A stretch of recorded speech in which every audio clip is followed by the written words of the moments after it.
Oh wait, there's no. Oh wait. I usually have the laptop. Yeah, Okay. I'll put it up in the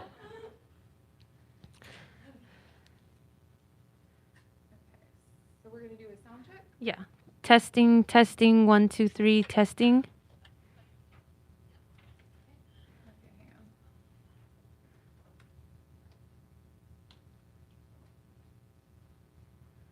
All right, go ahead. Testing, testing, 1, 2, 3, testing. Okay. Testing, second mic, testing, the second mic, testing, testing. 1, 2, 3, testing, testing. Sorry, I have a lag.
Good afternoon, and thank you for joining today's COVID-19 media briefing. Today I'll go over our current COVID-19 metrics, including our wastewater, variant tracking, and school outbreak data, as well as talk about some of the recent policy announcements around COVID-19. There is a lot of information circulating, and I want to be sure residents of LA County know what this means for them and what resources are available. Before we begin, I do want to note that yesterday was the first day of Black History Month, and as we honor the exceptional courage, leadership, and accomplishments of Black people across the world, I want to thank the Black community in LA County, including our Black first responders, healthcare and public health workers, educators, community-based partners, and faith-based organizations for their instrumental and heroic contributions during the pandemic. I want to acknowledge the power of all their efforts to change the course of this pandemic. Next slide. I always like to begin with our trend lines to give a broad overview. Oh, okay. No problem. Thank you. I always like to begin with our trend lines to give a broad overview of where we are with COVID-19. On this slide, we have cases, hospitalizations, and deaths since April of 2022 through today. The green trend line shows the 7-day average of the number of cases reported daily, and it's measured using the vertical axis on the left. The average number of reported cases is just over 1,000, remaining relatively stable from the 7-day average of 960 cases that we reported last week. This trend line gives a fair overview of the patterns we are seeing in transmission. However, due to at-home tests, it represents only a proportion of cases in the community. The orange trend line shows the 7-day average number of hospital admissions. This past week, there was an average of 109 admissions per day. This week, while we saw a slight uptick from the 104 admissions we reported last week, the numbers are relatively steady, and they're significantly less than January 2nd, about a month ago, when we reported 211 admissions per day. The blue line on this slide shows the 7-day average number of deaths reported daily, and it's measured by the axis on the right. We're currently reporting an average of 15 deaths per day, and this is fortunately a slight decrease from what we've seen most of January. And I'm relieved to see the change, and I hope we continue to see positive trends, though none of the movements we've seen this week are significant enough to define a new trend. I offer my sincere condolences to everyone who's lost a loved one from COVID-19. I know that this impact is felt greatly, and I share in your sorrow. Next slide. Using the CDC's community levels framework, which looks at the case rate and 2 different hospitalization metrics, this week LA County remains in the low community level, with a reported case rate of 69 new cases per 100,000 people, slightly higher than last week. I think we reported 65, a case rate of 65. For the first hospitalization metric, the number of new COVID-19 admissions per 100,000 people, LA County is currently at 7. That's down a little. We were at 7.2 last week. For the second hospital metric, the percentage of staffed inpatient beds occupied by COVID-19 patients, LA County is currently at 4%, also a small decrease from the 4.6% we reported last week. I'm hopeful that we continue to remain in low community level with everyone taking common sense precautions to tamper transmission and prevent severe illness. As always, these precautions include making sure we're up to date on bivalent boosters, we test when we're sick, and we seek therapeutics if testing positive for COVID-19. Masking does continue to offer a layer of protection for those most vulnerable for bad outcomes and for those with many exposures. This is particularly the case in crowded indoor places and places with poor ventilation. To reduce risk of transmission, please continue to mask within 10 days of last exposure to a known COVID case. And as a reminder, masks are also required at healthcare settings, congregate care settings, and any places where a business or a site requires masking. Next slide.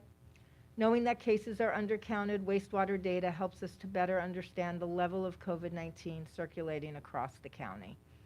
The graph on this slide displays our viral concentrations of SARS-CoV-2 in wastewater from May 29th, 2022 through January 21st, 2023. The blue line is that weighted average for viral concentrations across the 4 wastewater treatment plants, weighted by the population served by each plant. As you can see from this graph, our SARS-CoV-2 wastewater concentration briefly just dropped last week to about 29% of peak concentration before increasing more recently to 34%, placing LA County in sort of the medium concern for our early alert signals for wastewater concentrations. Concentrations are still significantly lower than what was seen throughout December. Wastewater is just one piece of the puzzle when we look at how COVID-19 is changing, and it's really too early to tell if this small upward trend will continue. As a reminder, this most recent wastewater data we have is from samples that we collected for the week that ended January 21st, since it does take time for the samples to be analyzed and reported to us. Slide 5. Oh, next slide. Sorry. Throughout the pandemic, our surges have often been associated with a new dominant COVID strain. In order to best understand what strains are circulating each week, a portion of positive COVID specimens is sequenced to determine the lineage that caused the infection. And this helps us better prepare for possible changes in transmission patterns. There is a 2 to 3 week lag in the lab data due to the time it takes to sequence specimens. On this graph, you see the variance as a percentage of all specimens sequenced as of January 14th. One important detail we look for is large shifts in the percentage of given strains between weeks, indicating that a new strain may be gaining dominance quickly and have the potential to cause increases in transmission. BQ.1 and BQ.1.1, that's light pink and purple sections in the center of the bars, have been the dominant strains in LA County since early December. Cumulatively, they accounted for 56% of sequenced specimens as of the week that ended January 14th. Near the top of the graph, you can see that we're tracking XBB.1.5. That's the orange bar, or the orange part of the bar, and XBB was the yellow portion of the bar just below it. Since December 31st, we've not seen any significant changes in the proportion of XBB. However, when you look at XBB.1.5, as of January 14th, it accounted for 20% of sequenced specimens. The week before, it was 10%, and the week prior, that ended December 31st, XBB.1.5 accounted for only 5% of sequenced specimens. Essentially, we're seeing a doubling each week now in the proportion of sequenced cases that are returned as XBB.1.5. The CDC does calculate predictions of the estimated proportion of each COVID strain circulating now, acknowledging that we have this 2 to 3 week lag in lab data due to the time it takes to sequence the specimens. For Region 9, which includes California, the CDC predicts that XBB.1.5 accounts for 35% of COVID cases, which is now slightly more than BQ.1.1 at 34.5% of cases, making XBB.1.5 the likely new dominant strain that's circulating in LA County. I also want to draw your attention to the light blue bar at the top of the graph. This is tracking CH.1.1. CDC just added this strain to their weekly tracker, so we're adding it to ours also. In the most recent week we have sequencing for, this new strain accounted for about 2% of sequenced specimens. Like the rest of our currently circulating strains, CH.1.1 is a descendant of the Omicron variant, specifically of BA.2.75. Just as a reminder, XBB.1.5 is also a descendant from BA.2 sublineages. CH.1.1 does have a mutation that we saw in Delta, although it's not typically seen in Omicron strains, which makes it notable to watch. However, we haven't yet seen rapid increases in this strain since it was first detected in LA County in mid-November. We do have more tools now than we've had at any point during the pandemic. While new strains always have the potential to drive surges in cases, to date we've not seen a major increase in cases associated with XBB.1.5, and we know what works to dampen transmission. Next slide. However, with a new strain gaining dominance, in sites where many individuals are in close proximity to each other for long periods of time, transmission is more likely, especially if there are many people with waning immunity. On this slide, you can see the number of new outbreaks in TK through grade 12 school settings and youth programs from October 2nd of 2022 through January 28th of 2023. Of course, you can see we have breaks in the data for the breaks, the Thanksgiving break and the winter break when schools were not in session. Last week, there were a total of 20 outbreaks in TK through grade 12 schools and youth programs. And this is pretty similar to the number of outbreaks we saw the week before. To help reduce COVID-19 in schools, students and staff should stay home if they have any symptoms of illness: sneezing, coughing, sore throat, a temperature, body aches, or being unusually tired. To prevent outbreaks, testing is also essential after a COVID exposure, or if a person has recently participated in high-risk activities such as travel or attending a crowded indoor event. And all students and staff are encouraged to get the updated bivalent booster if they've not done so already. Next slide. We do continue to stress the importance of vaccinations and the bivalent booster because our local experience shows how much of a difference vaccines make. On this slide, we've updated the hospitalization and death rates over the past 30 days for LA County residents who are unvaccinated compared to residents who are vaccinated without the updated bivalent booster and residents who are vaccinated with the updated booster. This data can help us understand differences in hospitalization and death rates associated with vaccination coverage. The yellow graph is the hospitalization rates per 100,000 people, and the blue graph is the death rates per 100,000 people. Hospitalization rates as of the 30-day period that ended January 17th were over 3 times higher for people who were unvaccinated compared to people who were vaccinated without the updated booster. For those vaccinated without the updated booster, hospitalizations were 2 times higher than they were for people who had additionally received the updated booster. Overall, people who were unvaccinated were over 6 times more likely to be hospitalized compared to people who had the bivalent booster. Looking at these same comparisons for death rates for the 30-day period that ended January 10th paints a distressing picture. People who were unvaccinated had death rates that were nearly 4 times greater than people who were vaccinated without the updated bivalent booster. And for people who were vaccinated without the updated booster, their rate of death was more than 2 times higher than it was for people who had received the updated bivalent booster. Unvaccinated individuals were more than 7.5 times more likely to die than those who had received the bivalent booster. This data provides powerful evidence of the very real protection offered by the bivalent booster, even against the newer variants circulating now, including XBB.1.5. The bivalent booster is available for all people 6 months and older, and I do encourage anyone who hasn't yet received this booster to go out and get the booster as soon as possible. Next slide. One frustration that many in LA County have experienced is confusion about who needs to get boosted and when, and you can see on this slide why everyone's confused. When we first rolled out vaccines, everyone was told to get 2 doses of the mRNA vaccine or 1 dose of the Johnson & Johnson vaccine. Then we were told we needed a booster. Since then, there has been additional guidance that some of us need more boosters. And now the latest message is that everyone needs the new bivalent booster.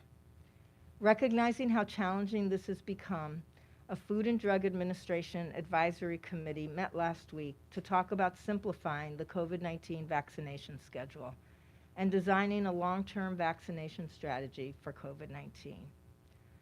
What most people are talking about coming out of the meeting is the proposal that COVID-19 vaccination moves to a once-a-year schedule, similar to the annual flu vaccine. And you can see that all the way over at the end of the slide in that red-pink color.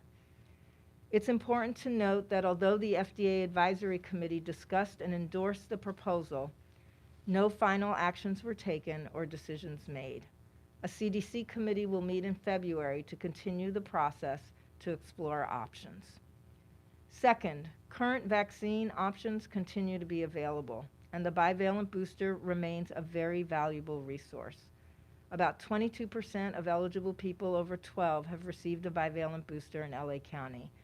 And that leaves over 5.5 million people eligible for the bivalent booster that provides updated protection right now.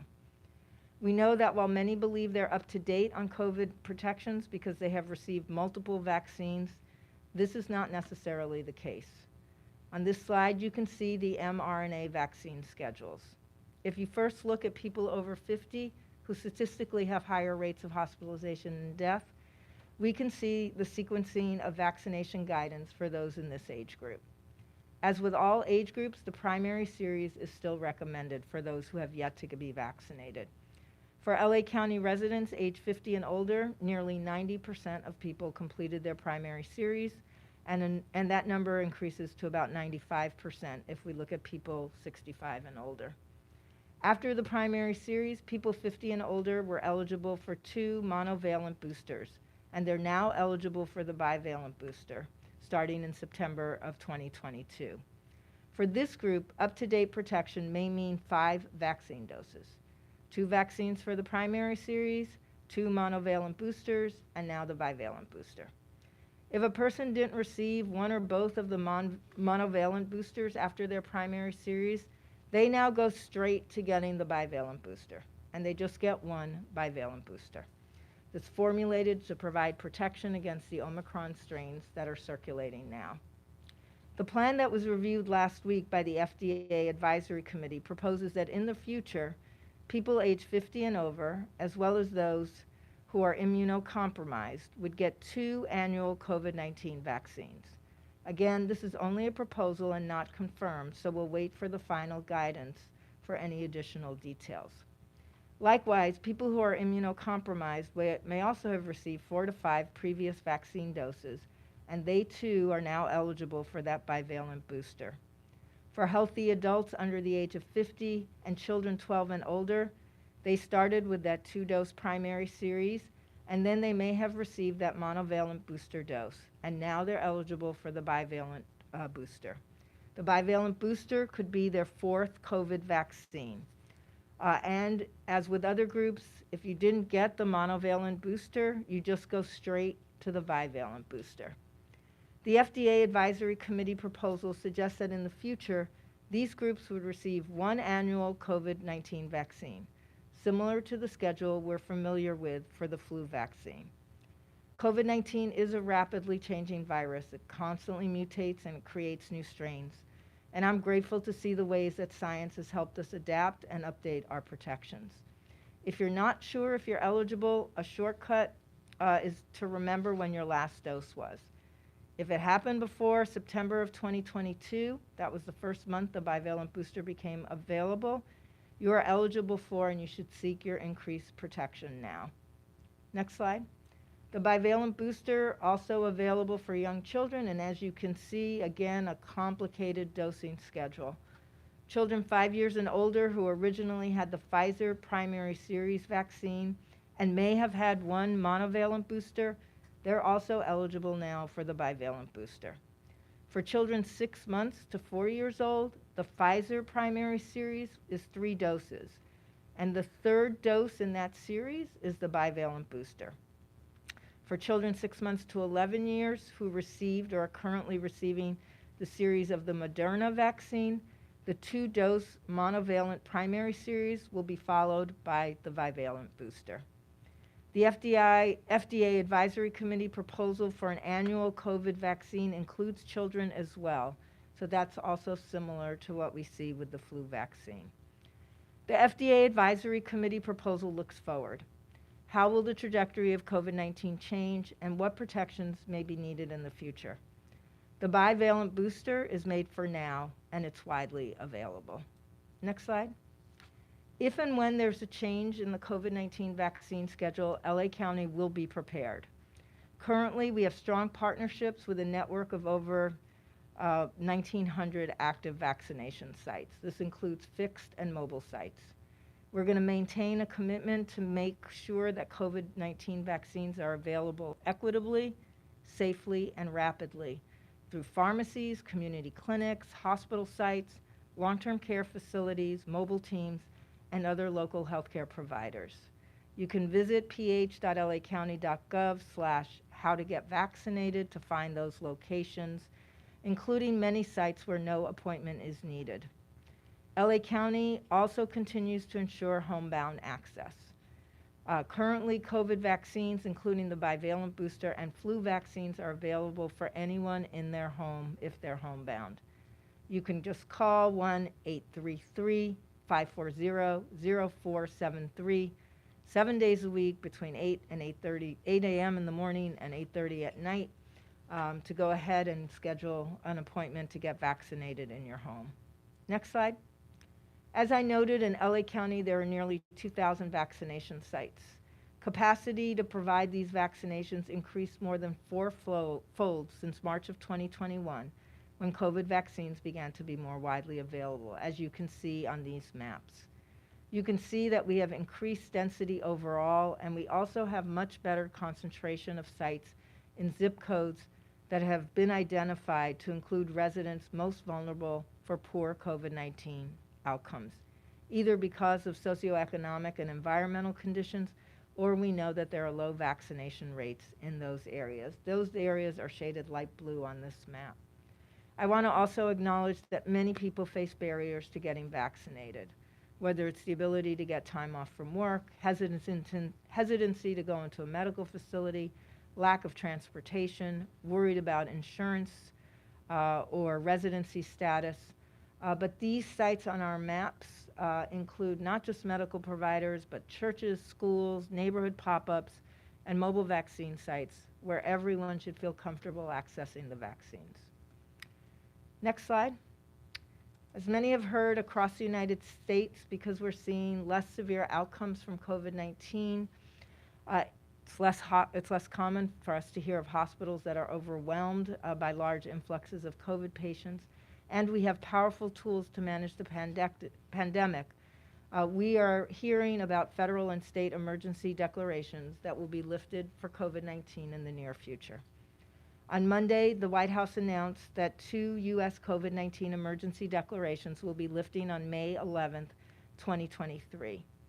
2 additional orders that were issued by the Secretary of Health and Human Services that allow for emergency use authorizations for some vaccines and treatments and liability protection do not expire in May of 2023. From a practical perspective, we're likely to see a few things. The government will no longer be purchasing all of the COVID-19 vaccines, and prices for vaccines are likely to increase. Pfizer, as we've heard, is quoted $130 as the potential future cost for the COVID-19 vaccine. COVID-19 tests, treatments, and vaccines may no longer be free for many residents, as we see new cost-sharing requirements introduced by health plans and/or insurers. These new charges for tests, treatments, and vaccines will vary depending on whether the person has private insurance, Medicare, Medicaid, or they have no insurance. Over the next few months, we'll be working very hard with our many partners in LA County to make sure that those who are uninsured or underinsured retain access to these life-saving tools, and that everyone in the county has easy access to vaccines, testing, and therapeutics. In the interim, as access to vaccines, boosters, testing, and therapeutics is both easily accessible and for almost everyone it's free, we do urge everyone to appropriately use these life-saving tools. The state of California has also announced the lifting of the COVID-19 emergency orders on February 28th, which is the end of this month. This means that the remaining 27 state executive orders issued by the governor will end on that date. Some of the executive orders added flexibility at healthcare settings, and some allowed for an expanded pool of prescribers and vaccinators. There's also likely to be legislation that will be proposed to address the need for continued support for core COVID mitigation efforts, particularly relating to ensuring access to vaccinations, testing, and therapeutics. For LA County, under the Board of Supervisors emergency declaration issued in March of 2020, various protections have been extended to county residents and workers, including an eviction moratorium and support for the local health emergency declaration by the county health officer. These protections are not subject to change with the lifting of either the state or the federal emergency declarations, and would only change under the direction of the LA County Board of Supervisors.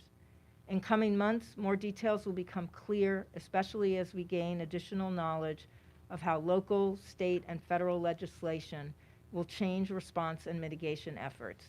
And we'll also know if there'll be new laws passed that will make actions under the emergency declarations permissible in non-emergency times. Our work in the county remains focused on sharing COVID information and guidance with our partners and residents and workers, ensuring access to the tools that help prevent severe illness and death, and addressing the root causes of the disproportionality witnessed over the past 3 years. In closing, it is a great relief to see that LA County remains in the low community level. And my sincere hope is that we're entering a new phase with less devastation, less severe illness, and particularly with less death. It's important to acknowledge that the changes we're seeing are a testament to the way residents have adapted, learned, and continue to use the new tools and common sense protections when warranted. Over the next few months, as emergency orders lift and new proposals are put into play, there will be a lot of information circulating. Let's not let go of what we have learned so far so that we can take advantage of the protections that are available, including the bivalent booster, therapeutics, and our county resources. And most of all, because COVID will continue to impact people long after it's left the spotlight, let's continue to care for each other.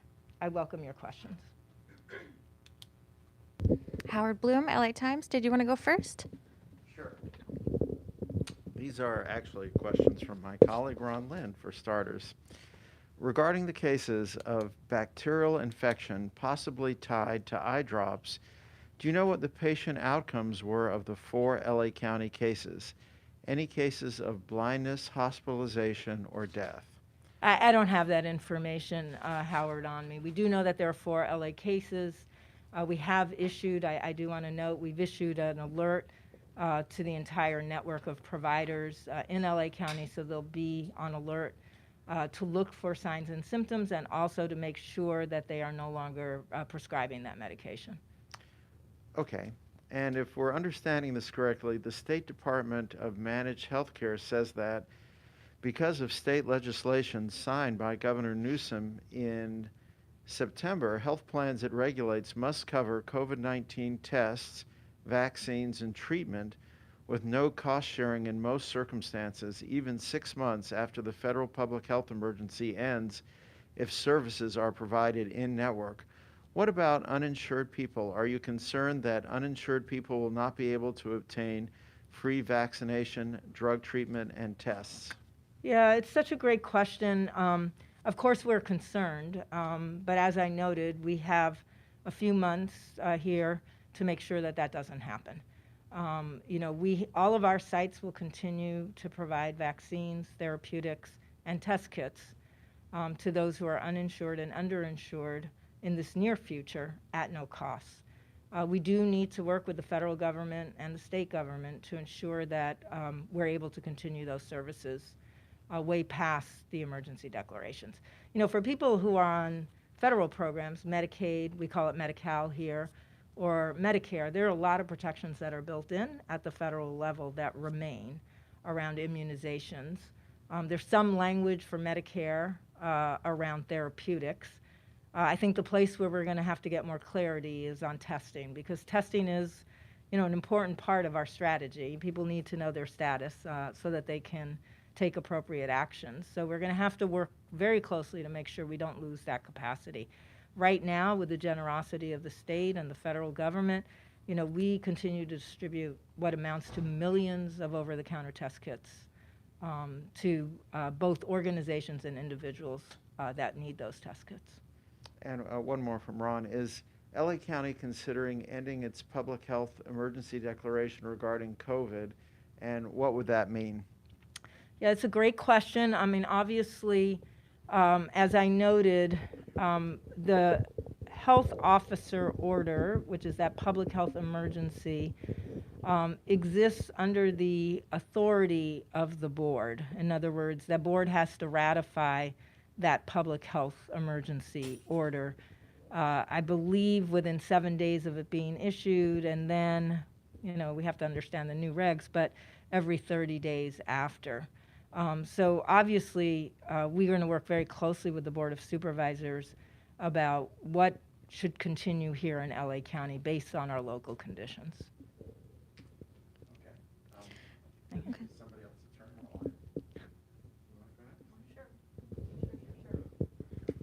It's actually about that. It was my understanding that the county's declaration would expire with the state on February 28th. Is that true? I don't think that is true. I think the county can go ahead and continue their emergency declaration. They would just, with the expiration of the state declaration of emergency, then counties that have emergency declarations will need to go ahead and affirm that they're continuing those declarations. But the state cannot tell a county that they cannot issue an emergency declaration Are you or continue an emergency Are you in declaration. talks with the board right now? Are you lobbying to extend the COVID emergency here in LA County? We're not lobbying to extend the emergencies. What we are doing is taking a hard look at what protections are offered by the emergency declarations, and if things go away, what would be put in place to mitigate any unanticipated or unintended consequences.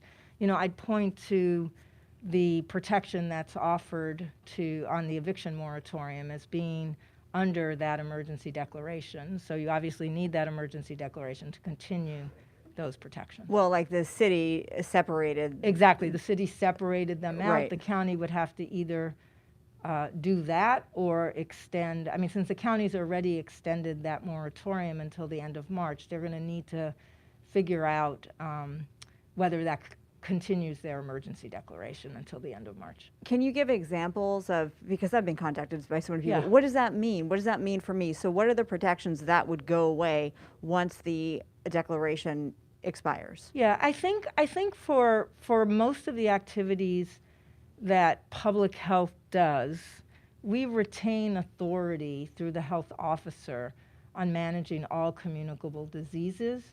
In general, though, the way we extend and use that authority is by issuing individual requirements for action. So, for example, if you have a communicable disease that's spreading, we generally issue an isolation order to the person who's infected. And we did this at the beginning, we all remember this. We issue an isolation order to a particular person and a quarantine order to a particular person.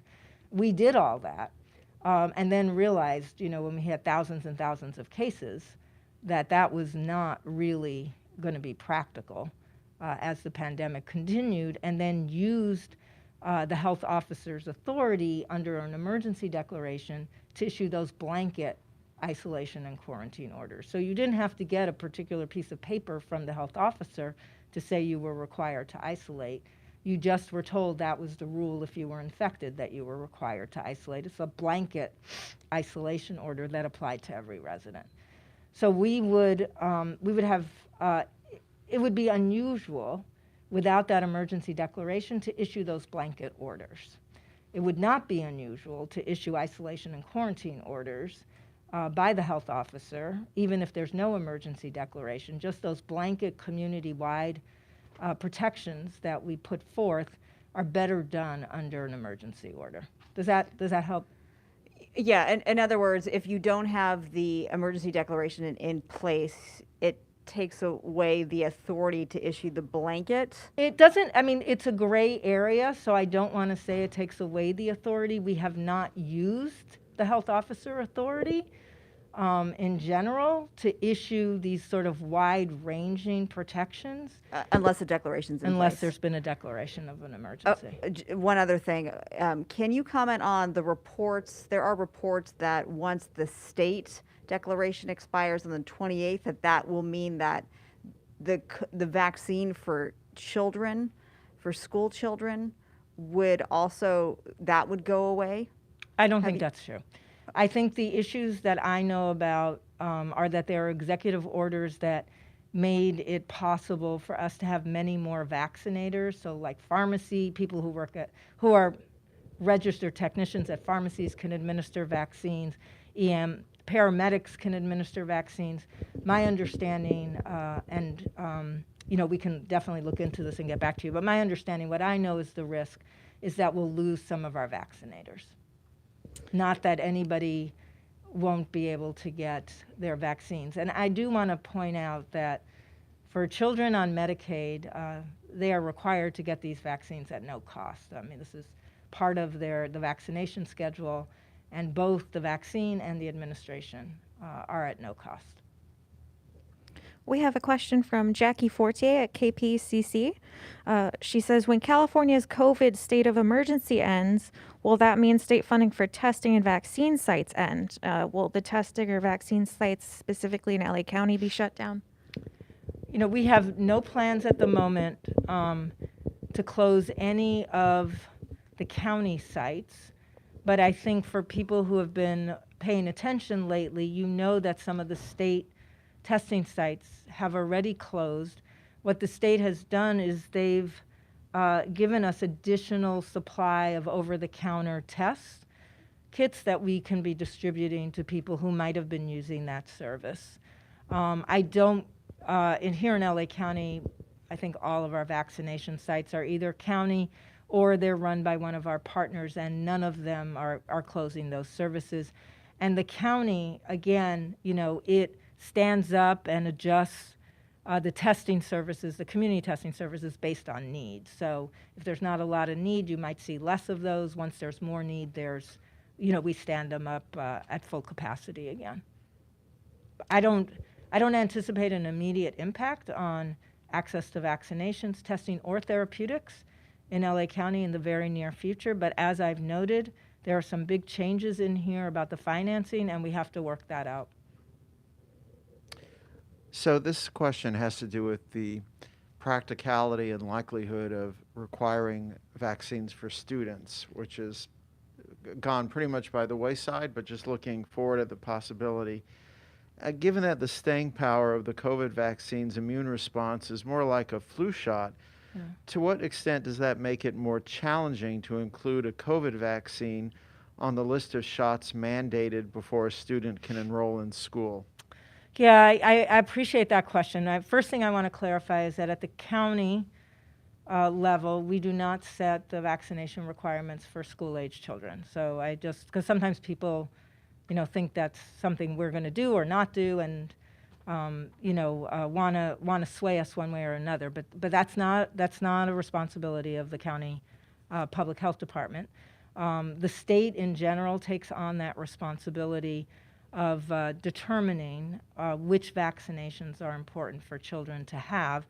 And they use a lot of different information to make that decision. I think the most important information is how well does it protect against transmission and severe illness. I want to note that we all I think we're equally shocked across the country to hear that deaths associated with COVID were the 8th leading cause of death among children. Again, children don't die often. The majority of children who do die in the first year of their life. But once you start looking at other deaths, I mean, COVID remains a leading cause of death for children, and it's a vaccine-preventable death. So I think the state will need to look at that, as well as you noted, practically, what does it mean if you would be required to get a new vaccine dose every single year? Because that means at the school level, you have to be checking those vaccination records every year, as opposed to now when they do it at different intervals based on vaccine schedules that are much further apart. Well, along those same lines, when the COVID vaccines were developed and approved, maybe you could talk about how we simply did not know about how long they would be effective and whether the immunization outcome would be more like a chickenpox vaccine or a flu shot. Yeah, I think you're right, and I think that's why we put up that slide. Like, who would have thought, that people would need as many doses as they did, particularly if they were in higher risk categories. That's not a failure of science. That actually just reflects good science, that This is a new virus. We were lucky to have an effective vaccine developed as quickly as it was, but then we did have to pay attention to what the durability is. And I will also say that studies continue to look at durability. One thing we know is the least amount of durability that we get, or the durability that expires the fastest, is against getting infected. And then, we have much more durability, as you can see. Even people who may not have gotten any boosters, they just were vaccinated with the original series now a couple of years ago, have more protection against severe illness and death than people who've not received the vaccines at all. So I think what we have to do is take a hard look at what we know about that durability for the worst outcomes, and then what we know about transmission that happens in some of our settings, like schools, like factories, and use those data points to help inform decisions about where it makes sense for this to be a requirement. Regardless of what ends up happening there, because, again, as I said, there's not a local control issue on this, we will continue to make sure that parents and students know the effectiveness of these vaccines, because it does, in fact, help us both dampen transmission, because there still is an impact on transmission, but most importantly, it helps us prevent severe illness and death. And just one more question along those same lines. If we had to characterize where this disease fits in terms of how it is, is it more like, in terms of vaccine effectiveness, how is it like a flu shot? How is it like a chicken pox? It seems like it's a little different than all of those. It's like cutting its own path in terms of what a vaccine means. Yeah, I agree with you, Howard. I don't really have a definitive answer for that question. I think we're learning as we go. We can say with certainty that it prevents severe illness and it prevents death. And for that, it works as well as any other vaccines that we have.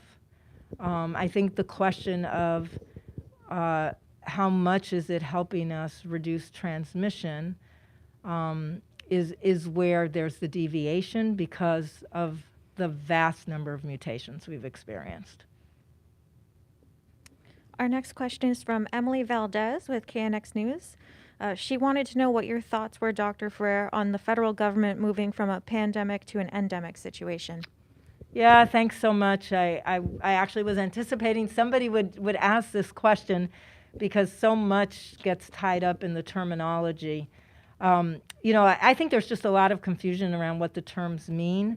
And again, the WHO is the organization that's responsible for declaring pandemics because those have to be worldwide events.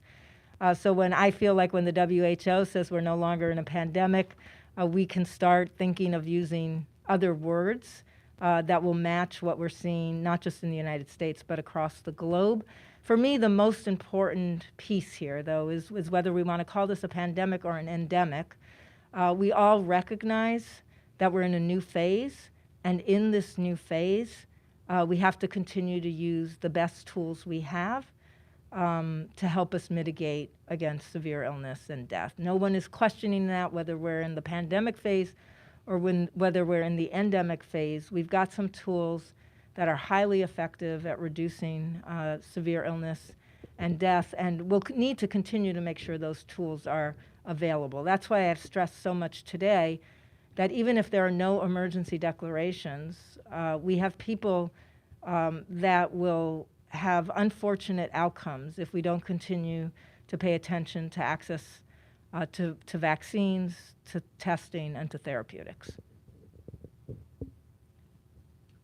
One quick follow-up to Emily's question then. So are you comfortable saying that we've moved from the pandemic to endemic? As I said, I'm going to wait till the WHO declares the pandemic over because they're the organization that's responsible for sort of declaring that there was a worldwide pandemic because the word pandemic means it's across the whole world. So, that's what a pandemic means. But here in the county that you... Here in the county, I feel very comfortable saying we're in a new phase. Very comfortable. And if for some people, it feels good to say that it's endemic, I'm not going to quarrel with that at all. I feel like we capture it better by saying we're in a new phase as we await something from the WHO on whether we've transitioned out of the pandemic phase. And last question, promise. As I'm sitting here, I just reached out to the Board of Supervisors just to get a clarification on, I'm waiting for the answer of the end date, when that is expected to expire. But as far as you know, we don't have a hard end date when our COVID emergency declaration expires in the county. As far as I know, that is accurate. Okay, thank you. Thanks, everyone. Have a great rest of the day.